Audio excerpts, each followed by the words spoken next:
We're going to talk about the one of the newest baseball phenomenons. You're going to lead into that, hopefully with clothes on. We're going to talk about the Women's College World Series rematch, the NFL trade, the trade buzz, and the fact that there was no arrest this week, which makes it a great week for the NFL, something positive to talk about finally. The NBA Finals, which will be kicking off this week. And then, of course, we'll get into some MLB and talk about our Braves as we're Braves homers, and maybe get on to some ice time.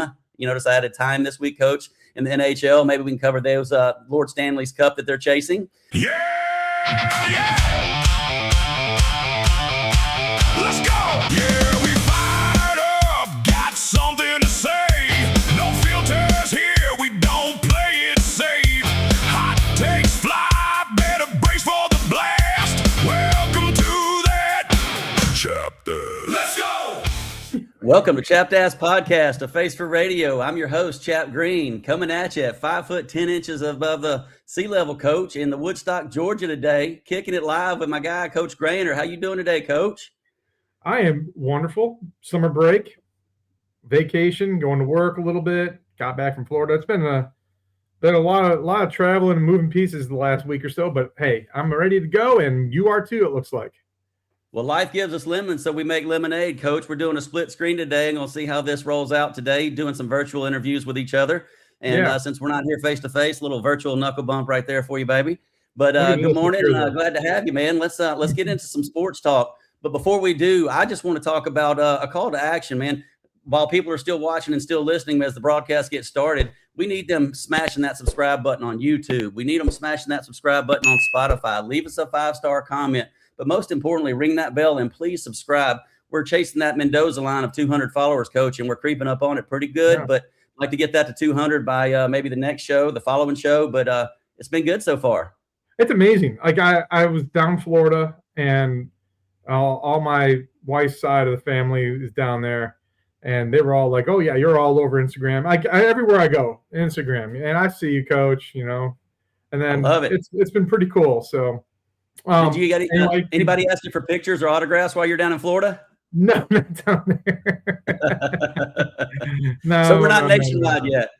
No. We're not nationwide, but with this down process, they knew what I was doing, and they were like, kind of like, "What is this?" And so I think one of them or a couple of them listened to it when I was down there. It was hard because we were so busy, and I had to get back last night. So because I had to get to work at the Braves tonight. So yeah, you're down there for 2 or 3 days this week, aren't you? I am. I got 3 games in a row. I got the Blue Jays series. So yeah, awesome. That should be a good series. series. A little warm down there, a little toasty. We're cooking. So it's that hot time of the year in Georgia, Coach. You know, the dog days of summer are creeping in baseball, right? Yeah, exactly. And speaking of baseball, there were some great regionals in Atlanta. Kind of got rooked, but we'll talk about that a little bit later on. Don't want to steal any thunder yet. But before we do that, I just want to recognize we talk about good athletes, good kids, good programs, Coach. And I know this is off topic. I didn't have this on our production stuff, but I just want to recognize my nephew, Alex Ray Tovar. We were out in Texas a week ago for graduation for 6 days. They were gracious enough to host us, my sister and brother-in-law, Adam and Stephanie and Rayleigh. But my nephew, Alex, graduated. And I just want to say congratulations to that first. But as far as an athlete goes, he's a 4-star athlete, Coach, and I talked to him a bunch out there. Amazing child. Yes, amazing child. But he had a phenomenal senior year. Finished second team all-region as a defensive back for the Caddo Mill Foxes football team. So congratulations on that, Alex. And also he was the first team all-region, all-district in golf. They call it district, they're not regions. Yeah, 4-star, 4-sport athlete. He's a fisherman out there, so I don't think they finished in the top in fishermen. The dude is addicted to fishing. So I'll see him on TV one day. He'll be Bill Dance's replacement on the Bill Dance show. It'll be the Alex Tovar show. And then lastly, I just want to recognize the fact that by his peers, he was voted prom king, which was kind of cool and unexpected. So my man had a great senior year, and I'd been telling him I was going to give him a shout out, but I just want to say congratulations, Alex Ray Tovar, on a tremendous senior year at Caddo Mills, and congratulations on your graduation. And I know my sister and brother-in-law are very proud of him, just like we are. Yeah, I love that. Really cool stuff. So let's get into sports, man. I mean, we just let in with my nephew. Let's get into some real sports here, Coach. But before we do, I want to make sure as we do this that you're probably going to keep your shirt on. Is that correct? Yeah, I'm not. Okay.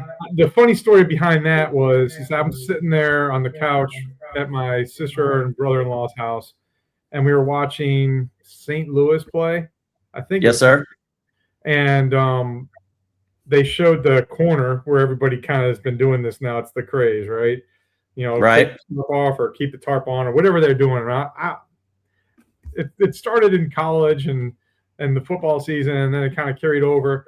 But they were all out there waving their little shirts bare naked, and my sister-in-law was like, I just do not need to see that. And she goes, I'm struggling to get it on screen for us, Coach. As we say, life's giving us lemons, so I'm trying to make some lemonade here. You're good. You're good. It's, but I mean, I was struggle down there busting. for my sister-in-law's retirement. Donna Hale, congratulations. Hopefully you get to enjoy the rest of your golden ages. And we'll be coming down and spending more time with them as we have more and more free time now to do that. So that's a great thing. Well, congratulations, Miss Hale. Yeah. What the hell?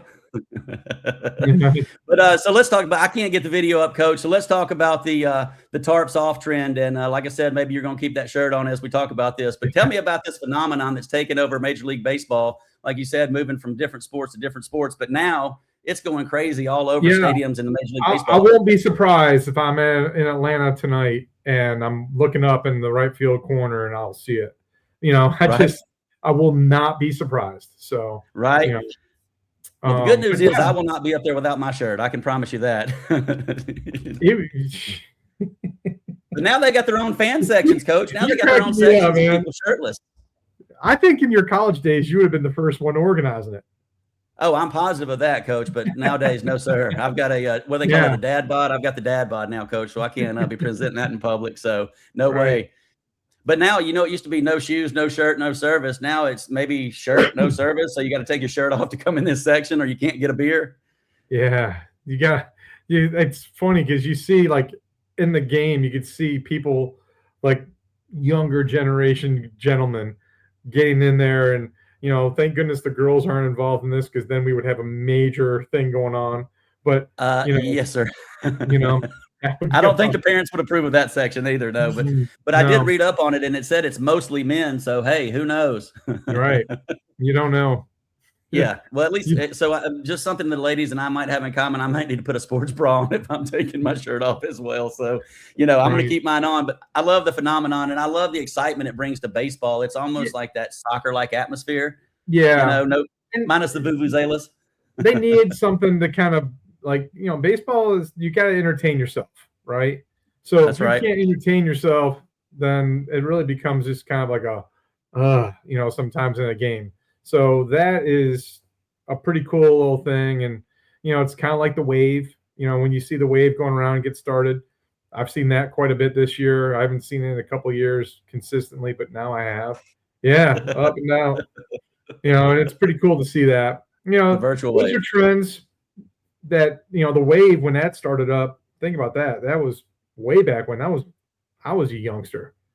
Oh, no doubt about it. No doubt about it. Well, so, I try to attend a bunch of games. I usually do it as in fandom, not in the dugout like yourself, but I don't get the cool kid seats. But so anyway, whenever they do the clapping thing at the Braves games, whenever we're doing the wave, I mean, I'm a 55-year-old dork, dude. I love standing up and doing whatever it is. Everybody does. Everybody does. Yeah, I love it. It gets us going. The Oregon guy gets me going. The game, they're in between the seventh. That is a tradition in every ballpark, and that one kind of gets you kind of goosebumped when you hear in the bowl the whole crowd singing it. So that's cool. Right. Another cool one that we've talked about before is I love it when the relievers come in and we put the turn the lights off and put the cell phones up and do the tomahawk chop. The Braves tomahawk chop, by the way, not the Kansas City tomahawk chop. But I love that. LED lights on there so you can kind of see the spotlight or the stars coming on out in the field. Yeah, and that's pretty cool. So, I mean, where do we want to head on now to next? Where's our topic? I think let's knock out the Women's College World Series. I know we were texting back and forth last night, getting some great games going. First of all, I'd like to say that I picked Tennessee and Nebraska. I was wrong. Tennessee got beat twice yesterday by Texas, the defending champs, in two great games, and they advanced to the finals. So they had to beat them twice, basically two if games, if you will, and they are elimination games anyway, and they beat them in both of them. So they advanced. And then I know you watched the Alabama Texas Tech games, and those were just crazy games, really, really good games. I gotta tell you, but like I just watched Williams for Tennessee Tech has taken over, Texas Tech, he has pieces on that team that are pretty solid as well. You know, and there's sportsmanship there too. I mean, like I've seen some good sportsmanship, but finally, I think it's given them a black eye if you don't. So yeah, that's right. But yeah, way to go, Mia Williams. She hit another bomb last night. Did she walk it off? She walked it off. She walked it off again, man. So that is sports right there and life coming together, and that is some sports karma coming together for that team and that kid right there. And I say, good for you. Again, we're not going to beat up a dead Florida Gator, but shame on the Florida Gators. And great for softball. Right. Great for Mia Williams. Great for the Williams fans. Great for Texas Tech as they're going back in a rematch to face Texas this year. And I don't know. Texas has been there 3 of the last. I think this is their 3 of the last 4. Maybe their 3rd in a row actually. Last year Texas Tech I think lost to them, didn't they not? Yeah, Texas beat them last year. Yes, sir. Yep. Yeah. In 2 great games. So just something to talk about too on that is NiJaree Canady last night. NiJaree Canady last night. She pitched for the Texas Tech Raiders team last night. She went 7 in the championship game or the last game to get to the championship. She pitched a complete game, 7 innings, maybe 2 hits, I believe, and no earned runs. And you know, she's just playing winning ball right there. But something to keep in mind about her that I would tell you, Coach, is she is the first player to be a millionaire 2 years ago. Then last year she signed another $1 million NIL deal to stay at Texas Tech. And so I believe she's the first softball athlete, maybe the first NIL athlete, female athlete to sign $1 million NIL. So congratulations to her transcending the sport and putting her sport on the map and her team on the map and her bank account in the positive. You know what? If you get to the championship, you get to see big crowds. And even at the home, like when the regionals, those crowds they were huge. You know, they were bigger, just as big as the baseball ones. So, you know, that's pretty cool stuff there. And I'm kind of excited for Alabama to see how everything goes with them. SEC schools have done what they were supposed to do for the most part. You know, that's right. You know, anything in the South has been, like we talked about this, the region. If you're going to play softball, come South. Don't go West. That's right. That's right. That's right. Well, Coach Mike White, congratulations again. He's chasing his 2nd or 3rd championship. He's a beast of a coach. And Coach Jerry Glasgow for Texas Tech, back in the dance again with a fighting chance. Pretty cool thing on Texas Tech's coach. I saw that he was a dog trainer. Oh, wow. That's crazy. And was training hunting dogs and wanted to spend more time with his kids. So he got into travel softball and started to coach travel softball. Then he became an assistant at Georgia and then, or Louisiana Lafayette, and became a head coach at Louisiana Lafayette. And then lost his daughter to a car wreck. You know, that was, I mean, it was a long reel that I watched, but it was pretty touching, and how he basically had to change his lifestyle to be part of his family. And I love that about him. So, you know, I'm rooting for him and his family. Yeah, so a very cool story of him getting there. That's cool. I didn't see some of those things. I knew about his daughter, but I didn't know about the dog training thing. But we watched. Who knew? But we watched the games last night, and we noticed after that first in the first game they were playing, they changed pitchers a couple times. He pulled his starting pitcher, put in Canady, put her back in. Mm-hmm. Yeah, put Canady back in, and it ended up working out for him. But after he pulled NiJaree Canady in the first whatever, I guess the 3rd or 4th inning, he was going off on her in the dugout. So that dog training came into play right there, because he was getting after her a little bit. And I didn't notice it, but Meredith brought it up, and I was like, daggum, he is getting after it. And I don't know if she shook a pitch off or whatever, but she gave up that home run. But they ended up winning, so all things get taken care of there. But still, I think she must have shaken something off and thrown something, and he was not happy with it. But, you know, as a good coach, you got to address problems regardless if it's a millionaire star or if it's the person that's the last person on the bench that didn't get a bunt down. You're paying her to play and do what you told to do. You're paying her handsomely to play. There's no doubt about it. And then just one last thing, Coach, that I want to touch on for Texas is the pitcher for Texas that finished the closeout game against Tennessee, Tegan Cavan. She is, I believe she finished her She achieved her 28th win last night, and she ended up with her 20th complete game, which softball is a little different, but still 20 complete games is 20 complete games. And hats off to them and the Texas Longhorns. And good luck to both teams in the state of Texas fighting it out for the national championship. And Nebraska, is it Nebraska, the coach? I mean, the player from, is it from? Yes, sir. Yep. The one that we talked about, right? Oh, yeah. She's been playing pregnant. 3 months pregnant, Coach. Unreal. Great news. It's not mine. No more softballers in my family. No, yeah, I don't need any more of that. But yeah, that's incredible if you think about it. She's pitching 3 months pregnant and still dominating. And the crazy thing is, I'm sure some people knew on the team knew, but nobody knew. So that gives me even more respect for her to push through that. She's kind of kept that one on the down low and kind of private. That's right.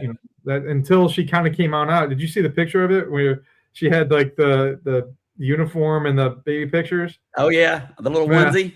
Yeah, the onesie. Future Cornhusker, I guess. Maybe future Oklahoma Sooner. We'll see, because she attended both and dominated at both. But congratulations, Jordy Fromm and husband, for your I think it's Jared, but anyway, congratulations to you too. It's on your pregnancy and best of luck on that future Cornhusker you'll be raising. Now, though. Huh? Is she must be like in her 5th year then, right? Oh yeah. Well, I think she might be in her 4th, but she's done. I'm positive she's done playing. Yeah. College. She'll be up. I'm sure she'll be in the AUSL at some point once she gets through motherhood. Timing could be better.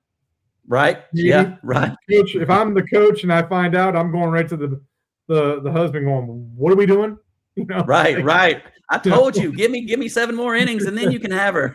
Planned pregnancies. That's right. Well, hey, you know what? Pregnancy wins, but we'll have us a new Cornhusker coming up. Let's jump over to the NFL. There was some really big news this week with Myles Garrett trade, the AJ Brown trade we talked about last week. We said it would be done by the time our next show dropped, and it was. Yeah. So we were right. I was at least right about something on that, but that was the most obvious trade out there. I'm gonna kind of bring up both trades for a second and kind of go ahead. So with AJ Brown, there was really everybody knew it was going to happen. Like you said, it was the best kept like the worst kept secret that it was going to happen, right? Right. So the take that you're going to get back from AJ is probably not going to be as great as it was for Myles Garrett. Garrett, holy cow! Like that was a great trade for both teams, I think. Because you got younger, and you got you didn't really lose a lot. You got a great defensive player, plus you're gaining draft collateral. The Eagles, to me, didn't get as much as they should have for AJ because they knew that they were going to have to deal him anyway. He was disgruntled, so you're not getting as much back. Like the trades, I think Cleveland did a great job in their trade. And I do think the Rams got a good job with their trade because they're going all in. I don't think the Eagles got what they could have gotten if it wasn't put out there that he was going to want to be out. Right. Well, it was a foregone conclusion. He was going to New England. I'm a little surprised that they're giving up a 1 because they were hell bent on not giving up a number 1 draft pick, and they did. I'd say he's probably worth a number 1. But the Myles Garrett trade, I don't know who I see as the winner and losers on that. I initially thought, well, first of all, Myles Garrett is the winner because he's getting out of Cleveland. I'll just say that. I mean, one of the greatest defenders of our time, and he's moving on to a perennial playoff team in the Rams. He's here at his career right now. It's all going this way from here on out. Vars is this way. So I think Cleveland wins this trade, even in the long term. Short term, Rams are going all in because they got Stafford, who's aging, and they got the offense that can score. You need to have that game changer that will break up everything, and Garrett is definitely the best right now. But I think long term, I like what Cleveland did on that one. It's too bad. Well, so I went back and researched it. I agree with you. I mean, looking back at it, I think they did get a nice little haul. They probably could have gotten a little more if they would have, depending on what time of year they traded. It's surprising to me to be trading after the draft like that, as opposed to where they could have gotten some of that capital. But I think the big thing about the NFL is I think next year is a quarterback heavy draft. And I think a lot of teams that are quarterback needy are looking forward to that draft next year for more offensive players. This was a heavy defensive draft this year. So, but Jared Verse is no joke either. Defensive player of the year, rookie defensive player of the year is his rookie season 2 years ago.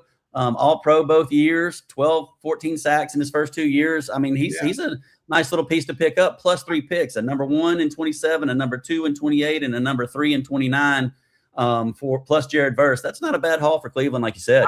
Like I said, I think Cleveland wins this one long term, but they got to be able to draft. And you know, I think with this new regime, I think they'll be able to draft a little bit better than they have. But I mean, honestly, you weren't going to keep Garrett to another contract. Right. It's kind of like where we are right now with, you know, we're in this limbo stage with some of these teams.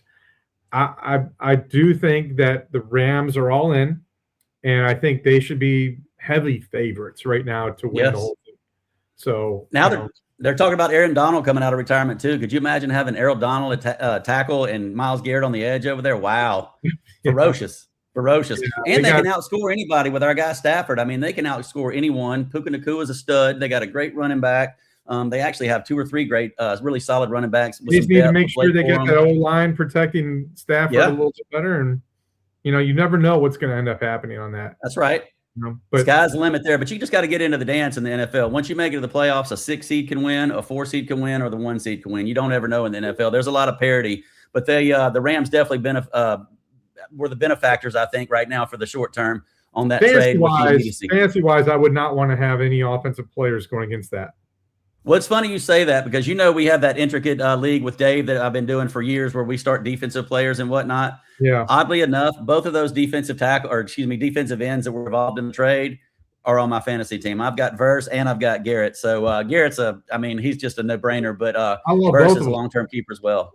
Yeah, I love both of them. I would keep both.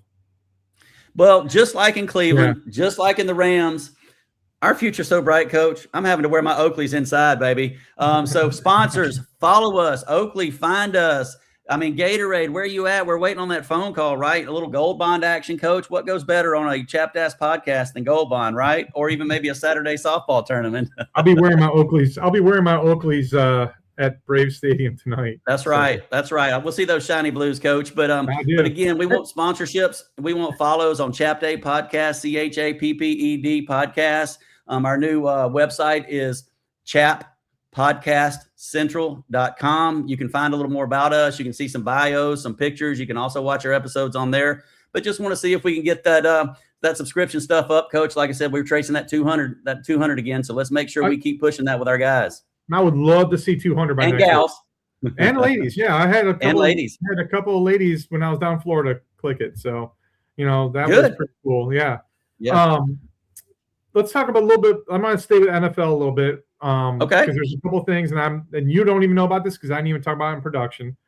Okay. But you know, I think Drake Maine has definitely his stock has gone up because. Did you say Drake Maine? Drake May. I'm sorry, May. You know me. It was like May. That's a 4-letter word, Coach. Come on, baby.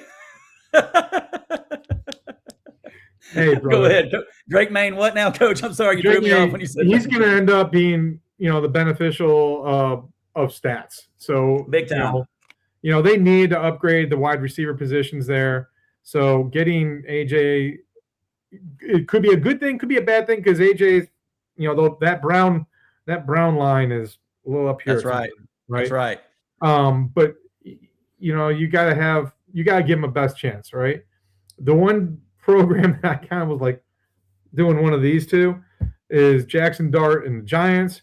They signed OBJ, Odell Beckham. I know, right? I'm sorry, Odell Beckham. You said AJ Smith-Schuster, the 2026 version. Come on, OBJ's washed up, isn't he? What are the Giants doing over there, man? I know, right? For real. It's like Harbaugh's trying to get the band back together, but I don't know if that's an exclusive band he's got coming together. If you're in New York City, you're kind of like, which team am I going to have to suck up and go to watch? Pleasure of watching. God, that's awful. Between the Jets and the Giants should just try to merge and take one team out of that. Then they would be really good. That's right. We're going to use this one as the builder. This one is our, and I think New York would get behind that. But dude, Like, what would the over/under on their win total be if you combine the two New York teams to play the rest of the NFL? I would think they would be number 1 or number 2. Okay. I'd say the win total would still be 10.5. Oh, no way. I think depends on which division if they went into, but that'd be kind of a cool little thing. You mash those 2 teams together and say, let's just see how it goes. And New York would definitely get behind that because they want a winner there. They love getting to the Giants and Jets football games, But it would be like, which team is going to benefit first, Well, growing up, one of the model organizations was the Mara family and the New York Giants. They always had a great GM. They had a great ownership group. They seemingly did things the right way. They, when Parcells was there, going back to the 80s, I mean, they were winning Super Bowls with Phil Simms as their quarterback. No knock on Simms. Joe Morris is their running back. Joe Morris is their running back, correct? Yeah, a little feisty dude. But so they were able to put good programs together back in the day where the salary cap was completely different, contracts were different. But I do think hiring Harbaugh is a great ad for those guys. I'm a fan of John Harbaugh, big time. I don't understand the OBJ signing though, but yeah, well, it's because he knows them. Maybe he'll put some fans in the seats with his spectacular one-hand catches in pregame, but he can't stay healthy and he's getting a little long in the tooth. So good luck to the Giants, I guess. As a Cowboys fan, I hope not. It's one of these kind of tours. He went back to the Giants and said, Yeah, that's right. Or maybe he's going to retire after. He's going to retire after preseason with the Giants. Maybe it's one of those. I don't really know, but it's got to be his swan song. I don't see he's got a lot left in the tank, honestly. Yeah. But hey, we'll see.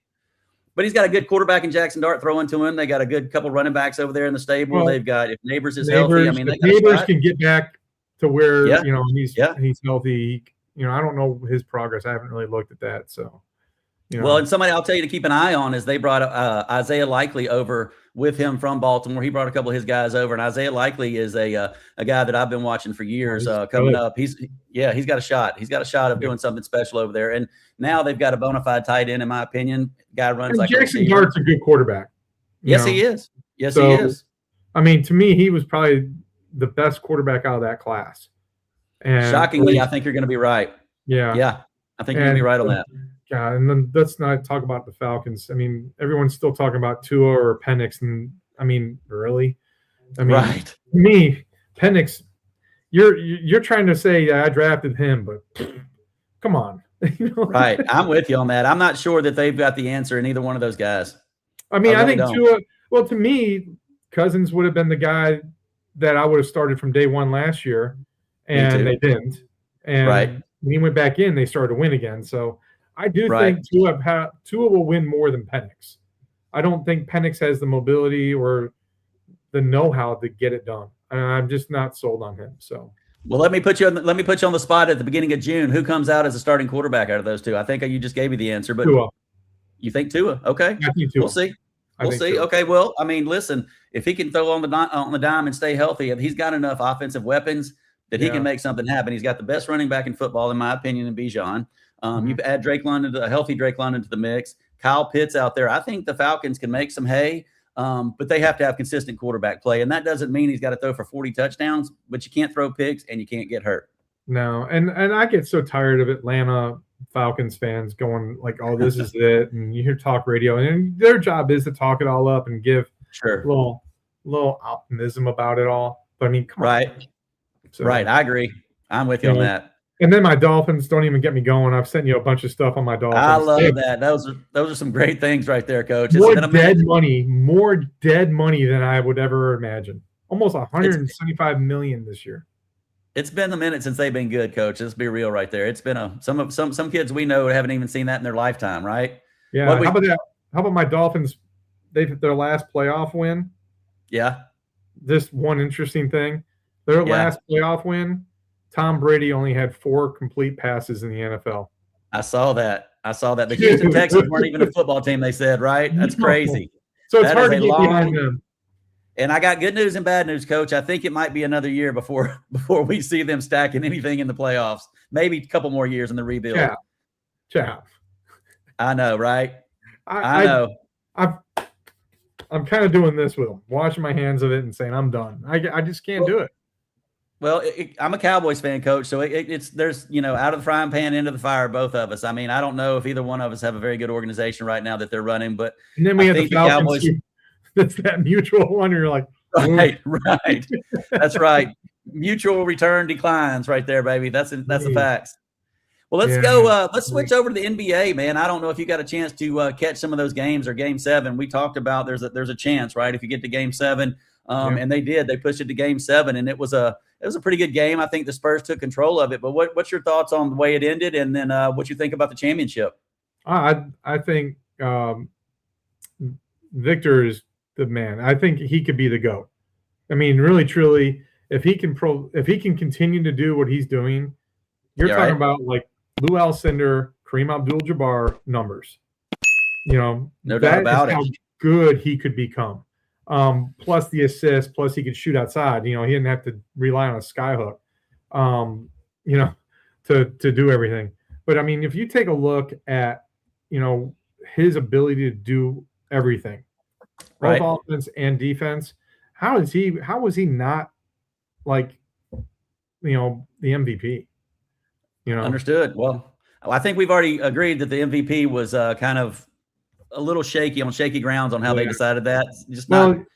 Are you happy that SGA flop is gone? Yes. Yeah. You stopped being a fan after you watched all that, didn't you? Yeah. I'm over it, man. It drives me crazy. And you know what? While we're on the subject, let me tell you something that chaps my ass, Coach. And I saw it twice this past week, and I can't remember the play. And I know you're going to know which one, at least one of them I'm talking about. But we have ABS. We have reviews in Major League Baseball now. How can I have a review in Major League Baseball and they still get the call wrong? Did you see the play at home plate the other day where he slid around the tag? I mean, it was completely obvious from three different angles. From that top angle, from the high behind the plate. Yeah. I mean, get it right. What are we doing review for if we're not going to get it right?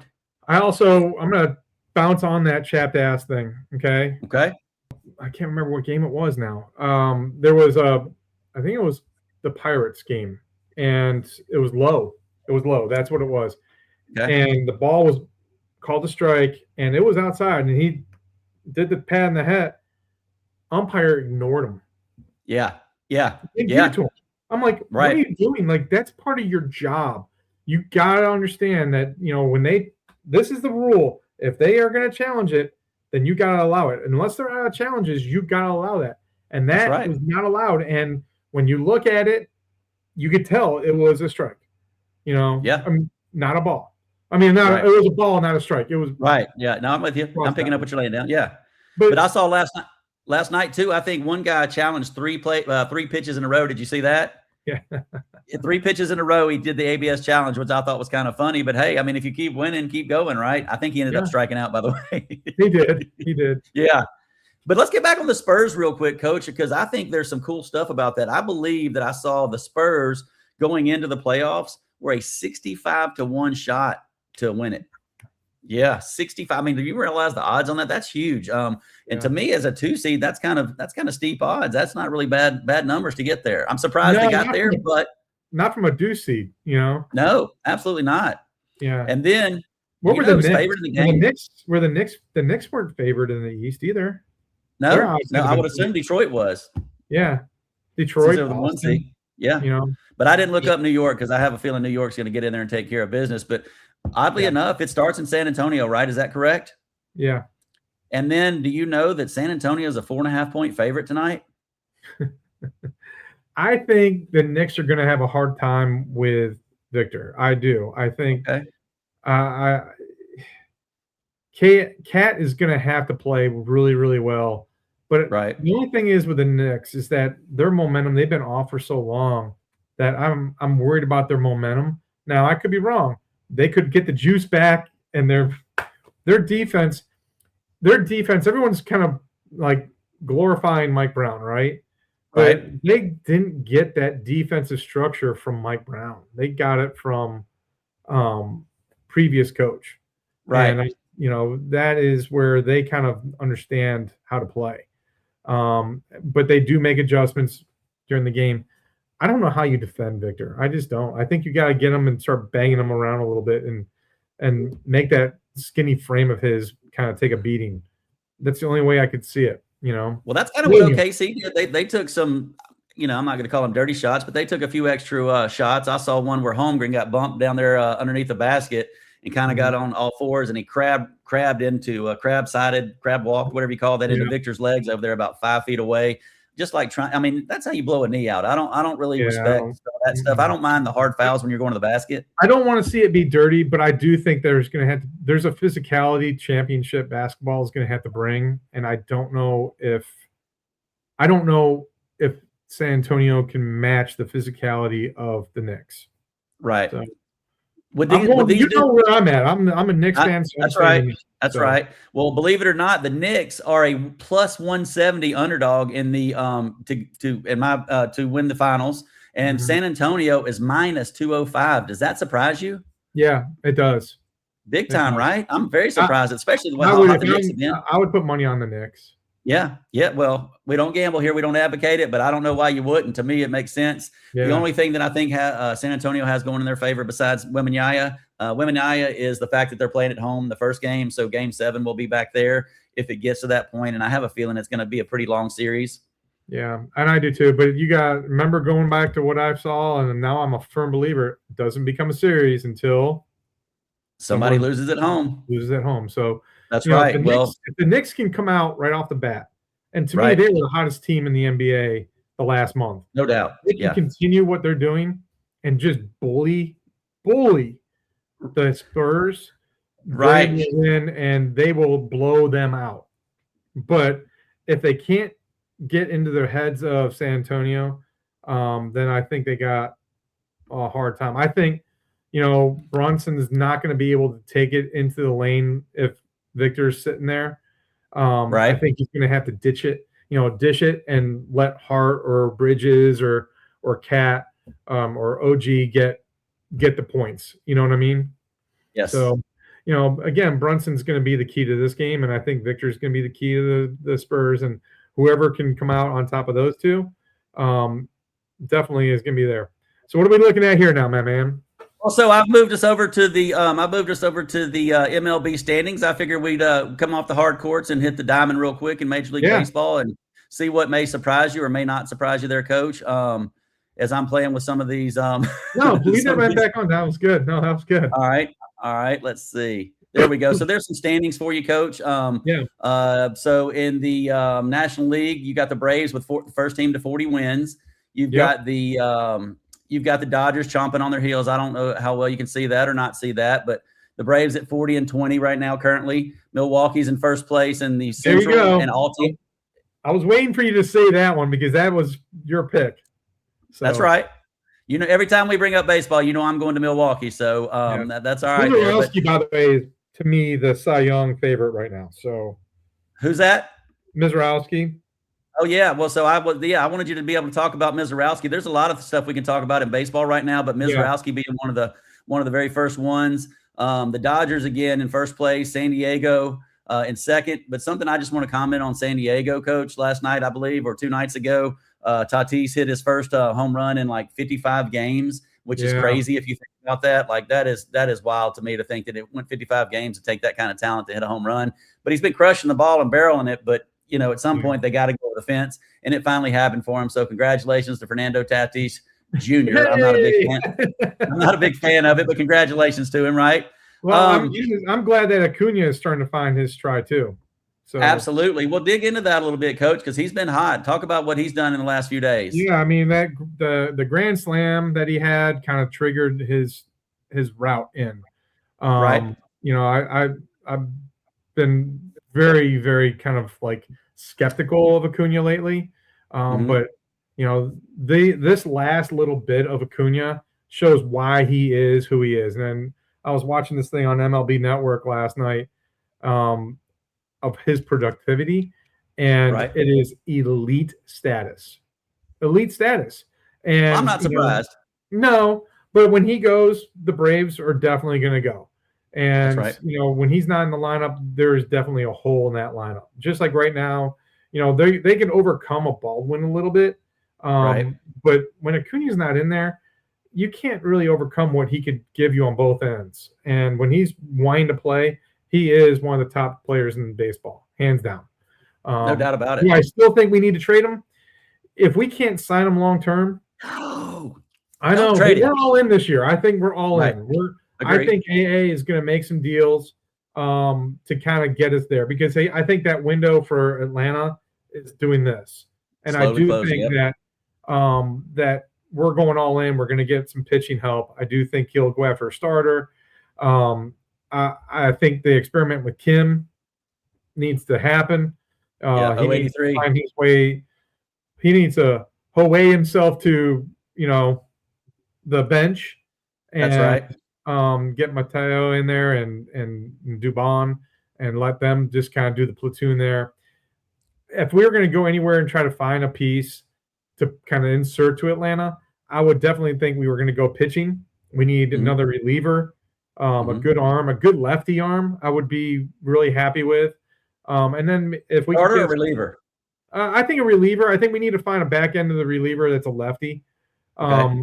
And I think if we can get a starter as well. I mean, I know we have our younger guys starting to go through their rehab processes that are been on the IL for 60 days plus. But I think they're coming back. Waldrop pitched a rehab start and looked really good. Oh, nice. Good. So, he's getting there. He's ramping it on up. We've had a nice surprise with Elder this year. Perez has been very nice surprise, but I don't think they're the long-term fix. I don't think we need to have another 1A and 1B for the playoffs. Agree. And Sale is 1A. Strider, it's been. We'll see. I love him. I love the guy, but I do think if we can get a starter, we can move him to the relieving spot and make him be the gap, or make him a closer later on. I don't know, but he doesn't have what I think we need to have right now as a starter. Consistent. Well, there's one name you left off that you didn't talk about mentioning the Braves in the last 2 weeks or so, and he's been hotter than heck, and that's my man Money Mike, man. He's been Michael Harris has been ripping it apart, Coach. He had a tremendous road trip. I mean, he's pounding the ball. Yeah, and he's had a good series. I'd like to see Olsen get back into it, but baseball and softball, you do a wave. Right. You're going to be hot, and then you're going to get a little cold, and and Acuna. And I'm a firm believer that anyone that played in the World Baseball Classic did not come out really well. Surprisingly, I think that's crazy because you'd think it'd ramp them up. Yeah, but I think it also kind of mentally took a little bit out of them too. Because you're amped up all the time, and I think that one kind of wore everybody out. Even Ohtani didn't even come out great. And pitching wise, his bat has his arm looks pretty good though. Yeah, he's not even the favorite. I think here's my prediction: if Ohtani is still pitching, right, and he isn't in the top 4 or 5 in the Cy Young candidates, I think he'll back off the pitching a little bit. Okay, I think they'll need to have his bat a little bit more. Well, let me. I want you to rank these 3 baseball players for me, pitching wise: Cy Young, National League. Okay, Christopher Dirty Sanchez, your guy. Dirty Misiorowski, your guy, the Miz. Right, yep. The Miz that lets it whiz, and then your boy Chris Sale, and then if you want to throw in Ohtani there, but just rate those top 3 that I gave you: Sale, Misiorowski, and Sanchez. Yeah, right now I like Misiorowski. I mean, what he's doing right now is just, and Sanchez. I think 1, 2. I think they're 1A, 1B in my mind. Yeah.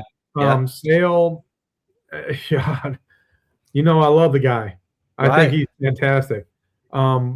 He's been dominant too, Coach. I mean, don't pass up what he's done. No, I'm not. His stats are actually probably better than those. Right there on that line. He's a 3. He might be 1C. Right. And then I'll put Ohtani down there and below them, just because he's a Dodger. So you're going Miz 1, Sanchez 2, Sale 3, Ohtani 4 right now. Yeah. I can get behind that. I'd probably go Sanchez. Yeah. Then Misiorowski, but I mean, you can't go wrong with either one of those 2 right now. No, I mean, it's nice to have them in a 3-game series. Baseball's a marathon, so that's right. We're talking 2 months in, right? We're about 2 months. Yeah. In. So ish. So two-ish months in. Those would be hard ones to not root for right there. And you mentioned Olsen. Olsen's still on pace for about 40 homers and 100 plus RBIs, 100 runs. I mean, when he's having a little down second. He's been solid. He's been really, really foundationally solid for us as a Brave. And honestly, at the end of the day, that Freddie Freeman going to Dodgers and us getting Olsen looks like a break even to a plus for the Braves. I would say over time, definitely Long a term, plus. I think Olsen's the better play. It's kind of like the Cleveland trade. I think, you're getting one that is still really good, but you're getting rid of one that's really, really good. But the guy that you're getting is going to be just a little notch below, but he could be up here by the end. So, addition by subtraction, sometimes, people aren't really big fans of it. I think people are now behind Olsen a lot more. Albies has kind of cooled off a little bit. Riley's, he's trying to get it in gear, Coach. Riley's trying to get it in gear. But I mean, really, our glaring hole is shortstop, and if we don't sit Kim, that experiment needs to be done because he's not very good right now. I mean, he's not even our third shortstop in my mind. No. Well, I read too where Mateo was a top prospect in 2016. I think is when he came out. Mateo was like one of the top 20 prospects in MLB pipeline back in the day. So I mean, this kid's got some pedigree.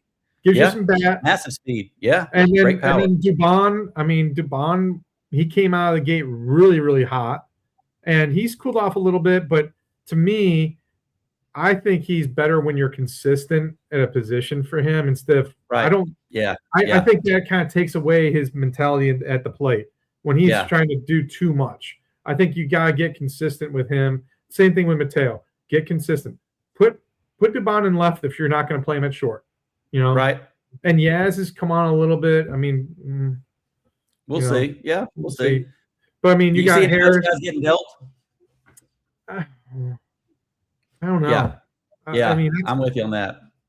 I mean, I don't think this is the year that we're going to deal those guys, just because you're trying to build for the playoff and for the long term. So if you have an injury, you can plug and play.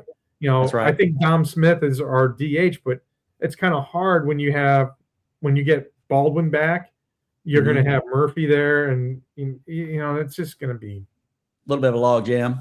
Well, you talked about injury. I want to bring up one other injury on your surprise team that's really going to crush them, in my opinion. I have a feeling that Cincinnati is headed to the basement in the National League Central. They're still over 500, but Dela Cruz going down. I think he's going to be out 4 to 6 weeks with a hammy. Yeah, that spells trouble for them. That's brutal.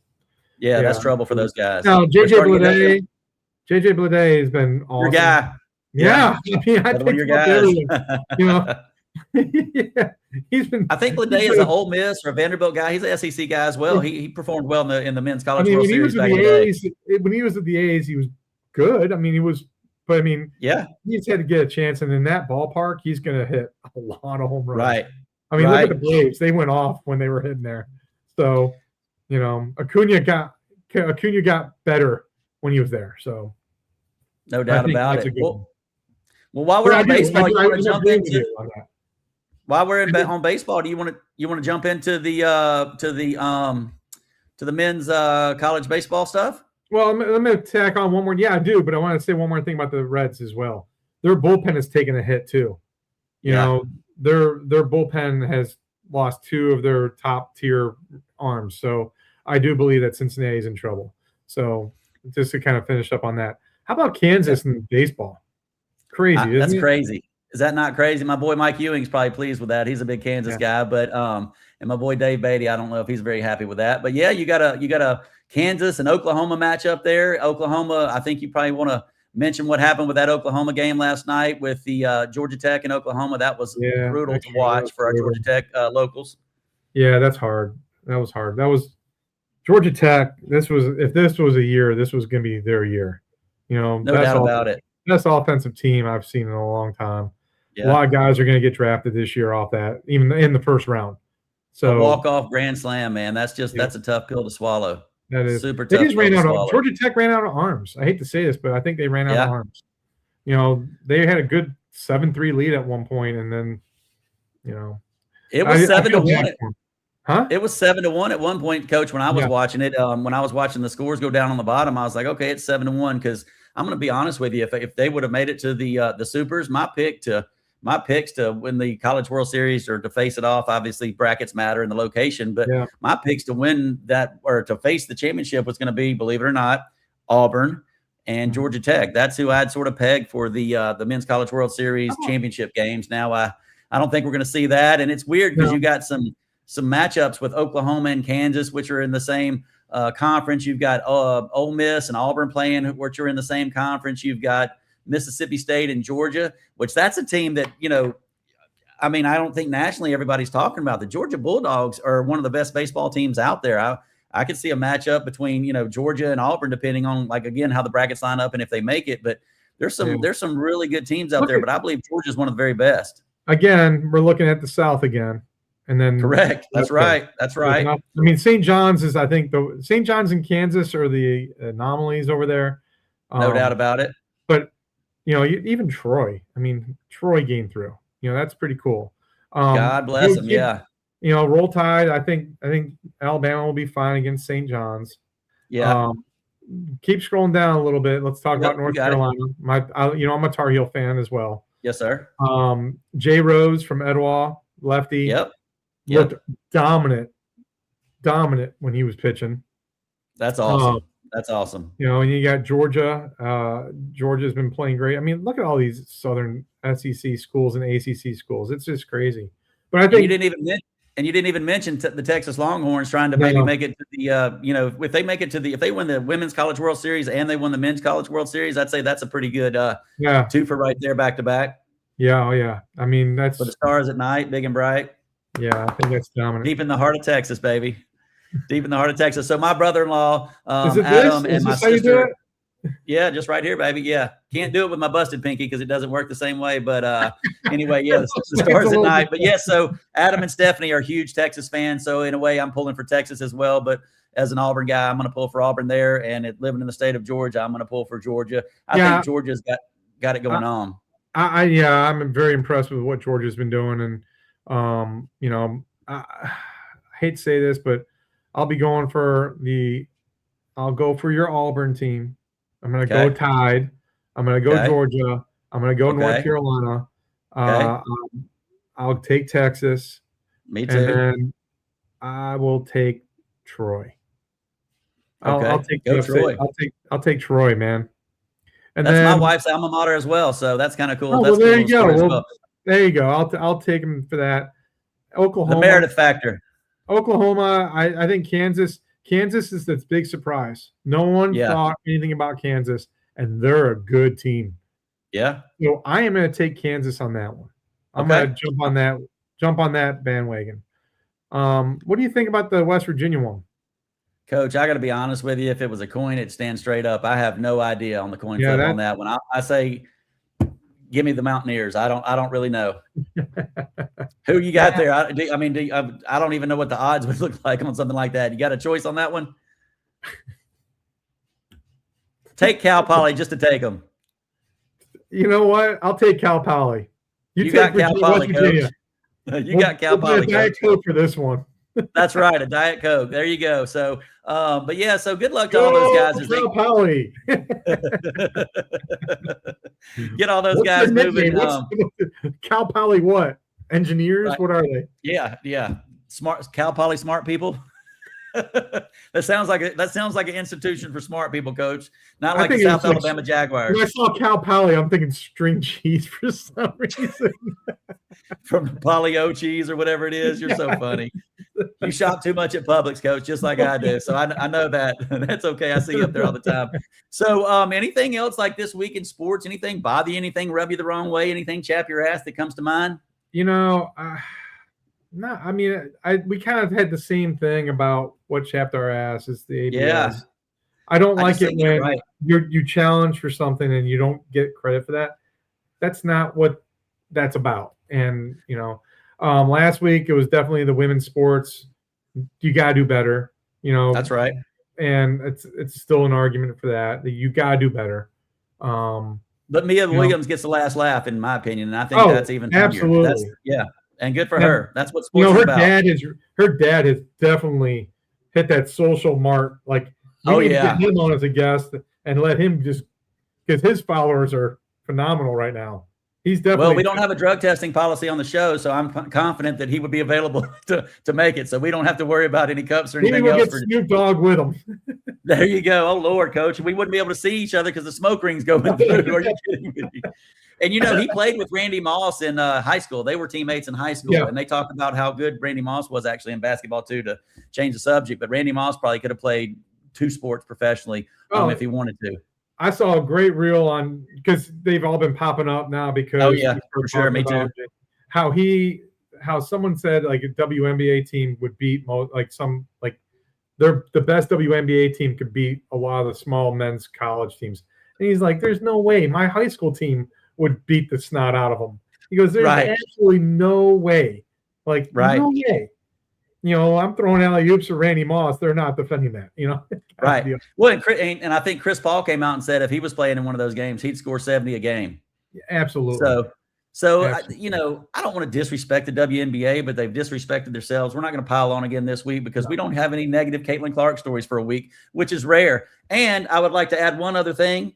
There was no arrest in the NFL this week, Coach. So ding, ding, ding, winner, winner, chicken dinner for those guys. So congratulations, NFL. We're actually talking about the game and the sport and the players and the trades and the deals and getting ready to roll into OTAs and getting ready to roll into some summertime NFL football. And I'm looking forward to it, Coach. I'm a NFL junkie as far as fantasy goes, so I pay a lot of attention to it. I'm a diehard Cowboys fan.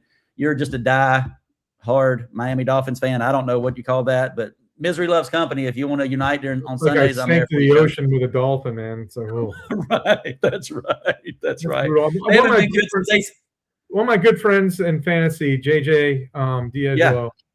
Shout out JJ. Hey JJ. He's a big Dolphins fan, so I'll send him the same reels I send you, and he's like, "This is unbelievable." He goes, "You're making me depressed. Don't do it." But the amount of dead money that they have, and I totally forgot we got rid of Waddle. I'm like, what are we doing? What are we doing? That was a good get for Denver, by the way. Giving up a first-round pick for that, it seems a little heavy. But if you look what was coming out and what they had options to, that was a great move for those guys, in my opinion. He's a first-round talent. Well, and Knicks needed to have someone too. Like they needed to have him and Sutton. I mean, that wide receiver room is pretty good now in Denver. So, absolutely, yeah. And Sean Payton's a genius. Everybody doesn't love Peyton, but I think Peyton does a good job, and I think he's very good with talent evaluations and whatnot. The best thing that happened to the Falcons is when he left. That's right. That's so true. That is so true. But I'm going to tell you one other thing. I know we're a little off subject here, but I think the Carolina team, Carolina might be up and coming. They've added some talent to their room, and I think they're going to continue to get better. So that NFC South is not going to be an easy task for anybody that's out there. I don't even know who I'd pick to win it right now, but probably if you gave me, I'd probably take Carolina right now. I really would. They were the best team at the end. Yeah. So. Over under on the Cowboys, Coach, 9.5, plus or minus. Where you at? That's what I was afraid you were going to say. Poor old Cowboys. Can't catch a break. No. I think you're probably right. They're probably going to score 45, 50 points a game and lose 51-49, 51-47, something like that, So it's probably another long year for Cowboys fans like myself. I know it's going to be a long year for Miami Dolphins fans like yourself. Poor old Hippen, poor old you, some other guys I know that are poor Dolphins fans. If I'm a fantasy, guru, which I am taking a lot of the Cowboys offensive players. I love Dak. No doubt about it. They have to throw the ball because he was a league winner for me last year in 2 leagues. So I'm down with it. Dak's a stud. Yeah. And they got a good tight end. They've developed their offensive line. Their offensive line is back to almost all first and second round draft choices. By the way, they have 3 guys named Tyler on their offensive line, which is kind of weird, but kind of a cool little trendy thing. But Dak, you got Pickens, you got Ferguson, you got obviously CD, excuse me. They need a back. They need a consistent good back. Well, Javonte Williams had a killer year last year, Coach. He did. He looked like he was back in Denver again. He was really good. But you got to prove it again. Now it's a prove it year, right? Now you got a contract sign. What's going to happen? So we'll see. We'll see how that develops. Yeah. But that running back room is a little bit deeper now than it used to be too. So we'll see. But listen, I'm going to say over on the Cowboys 9.5 because I'm gluttonous and I'm here for punishment and to be made fun of. So when they come in at 6 and whatever it is, 6 and 12, 6 and 11 now, just make fun of me, Coach. They got the Giants. They got them twice, so they'll win 2 there. Former Super Bowl champs in Philly. That's a tough team you're going to be playing twice as well. Yeah, but the schedule got tougher. That team's not the same either. They're just I don't think – I think that division might be one of the weaker ones right now. So Right. we'll see. Do the Chiefs bounce back? Do you think the Chiefs make it to the Super Bowl or make it to the playoffs again? Or are they on their way down? Yeah, I think so too. I think they're on the way down too. What's the over-under on Miami, you think? 6.5? Yeah, I'm with 5.5. I didn't look it up. I probably should have. If it's anything over 7, I'm taking the under. Yeah, absolutely. And we don't advocate gambling, but that's a surefire winner right there, Coach. Yeah, I mean, I think they're going to be worse than the Jets. The over on dead cap money is 174 million. I think I'm going to go over at 175. Right? Yeah. What do we do in Miami? It's amazing how much money from Chubb to Ramsey. How much money that they're just unable to play with. It's just crazy. Or they just said, we're going to pay for other teams to play them. That's right. Yeah. Doesn't make any sense. You're not going to be able to rebuild at all on that. So that kind of sucks. No. It's going to be a minute for them to rebuild too. But I'm going to tell you, unless Cleveland hits it next year, or at least some of these trades, the picks they made, I still think Cleveland's going to be a dormant cellar dweller. I don't think Monken makes it out on a second contract or a re-up on his contract. I think he's a filler right now. He's going to fill that role. Absolutely. You got Deshaun Watson and Shedeur Sanders as your quarterback in your quarterback room. They got some good running backs. Their receivers we'll see. Still, the jury's out on those guys, and I'd say they're not that great. They got a good tight end with Fannin, but I don't think Cleveland gets any better for a few more years either. So hang on, Cleveland fans. Dog pound may still be a little bit uncomfortable. I do believe the trade was a good trade for him. So. Yeah, well, we'll see. I mean, time will tell on that. The jury's still out on that. He's got 2 or 3 years. You're never going to be happy when you deal the best player, right? Know? But in longevity of it all, I think defensively they're still going to be pretty good. It's just their offense is just meh. Well, let me just remind you of one other thing. Do you know how many first-round picks they gave for Deshaun Watson? No, how many? Are you kidding me? Three first-round picks for Deshaun Watson. I'm going to say that's an organization that's still trying to figure it out. Same GM. They're throwing darts at the board and saying if it sticks, we're going to go for it. They're doing the dizzy bat dart throw. I mean, they spin them around 100 times, blindfold them, and then they throw the darts, Coach, and they end up in your ball. And that's what worries me about. That's what worries me about the Falcons is we took Stefanski and they thought, I just don't see how that works. But I'm going to put my trust in Ryan and Matt Ryan to say, okay, this is where it needs to go because he has a good football mind. He sees it. And he sees a bigger picture. So I'm going to put my faith in him for a couple of years and see what happens with the Falcons since we live here. But it's going to be hard. And he's a home. He's not obviously homegrown. He's not from Atlanta, but I mean, spent all his time with the Falcons. Yeah. So I feel like he is he's really sharp. He's got his pulse on the league. And I think he's diehard Atlanta. So, I mean, his goal is to win there. Obviously, all GM's goal is to win there. But he comes from that organization. He's an Arthur Blank guy. I do think that Matt Ryan was a great hire as president of football operations or whatever his exact title is. But I think that's a good hire. And we'll see. Like we said, the jury's still out on him. Injuries can still take place before the season gets started.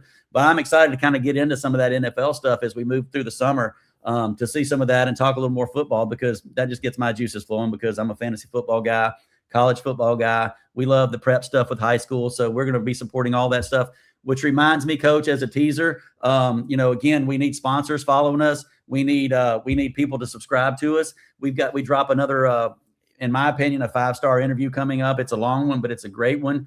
Georgia fans, gear it up. Professional NFL guys, gear it up because this is the insight and the inside scoop that we want to share. So we've got that dropping this weekend, and I couldn't be more excited about it.